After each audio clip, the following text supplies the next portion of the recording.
In this tutorial, we're going to teach you how to solder. So what we got is we have our flux. This is what you would need to solder. We have a paintbrush for flux. Then we have solder, as well as a piece of sandpaper and your gas torch.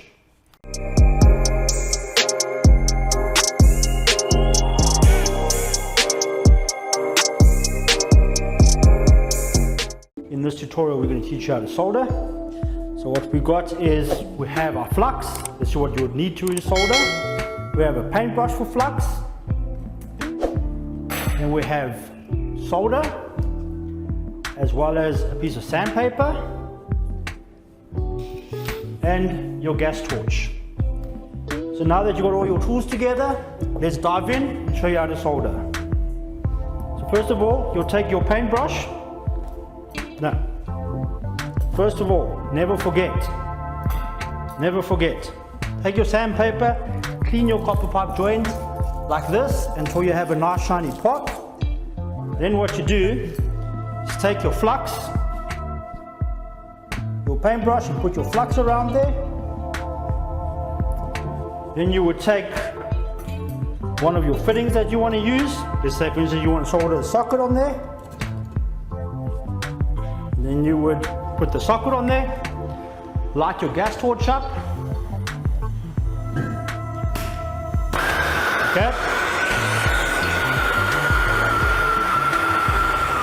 That's making a bit of noise. Before I start, let me tell you exactly how to do it. You're going to heat the pipe up. As soon as the pipe gets hot, you're going to apply the solder. Let me demonstrate.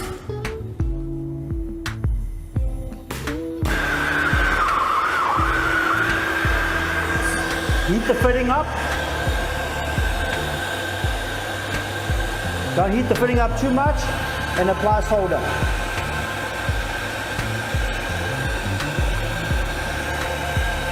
And that's it. The joint is now soldered, and that's how easy soldering is. If you want to do a 22mm pipe, you're going to do exactly the same thing. You're just going to apply a little bit of more solder. When you are done soldering, always take your cloth and clean your joint. You want to do this to get the flux off the pipe to prevent the pipe from going green. So this was just a quick tutorial to teach you how to solder. It's going to take you some practice. I've been doing this for 23 years, so I know exactly how to solder. But before you do your own DIY plumbing, you want to learn how to solder and do a test piece before you do the real job. Okay guys, I'll see you in the next tutorial.